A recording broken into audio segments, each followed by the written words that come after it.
Pak. Udah aman ya. Menyelamatkan aset negara sekaligus juga menghindari atau mencegah terjadinya kerugian baik masyarakat maupun negara. Tidak mudah karena berbicara kejahatan atau sengketa pertanahan itu melibatkan banyak pihak dan sudah carut-marut, sudah belasan tahun bahkan puluhan tahun masalah tidak selesai. Kami bermohon tentunya kepada Yang Mulia Ketua Mahkamah Agung dan jajaran termasuk yang ada di pusat dan daerah, kita ingin agar penanganan sengketa dan konflik pertanahan ini benar-benar di backup penuh oleh sistem peradilan yang juga prudent, transparan, akuntabel, dan adil tentunya.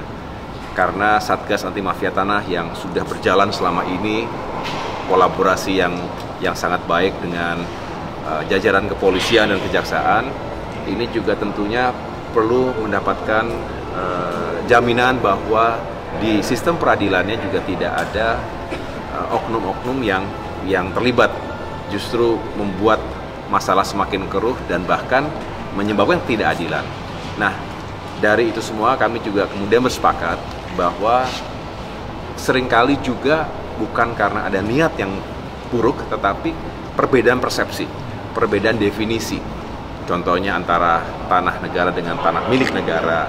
Kemudian dalam penyelesaian beberapa kasus ini perlu adanya kesamaan frekuensi dan persepsi yang dibangun. Oleh karena itu kami sepakat akan segera merealisasikan kerjasama dalam bentuk sertifikasi bagi hakim-hakim yang khusus dipersiapkan untuk menangani kasus-kasus pertanahan. Ini penting sekali karena spesifik, isunya spesifik, ilmu dan pengalaman juga harus dipersiapkan dengan sebaik mungkin. Oleh karena itu modul-modul sedang dirumuskan dengan baik.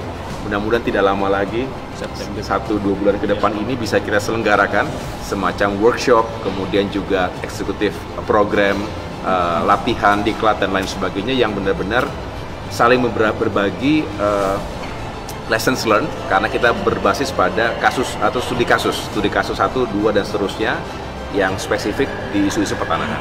Mudah-mudahan ini akan menyelesaikan banyak masalah dan pada akhirnya tidak ada yang menjadi korban karena tidak diperlakukan secara adil, dan sebaliknya kita benar-benar bisa menuntaskan segala sengketa dan isu pertanahan.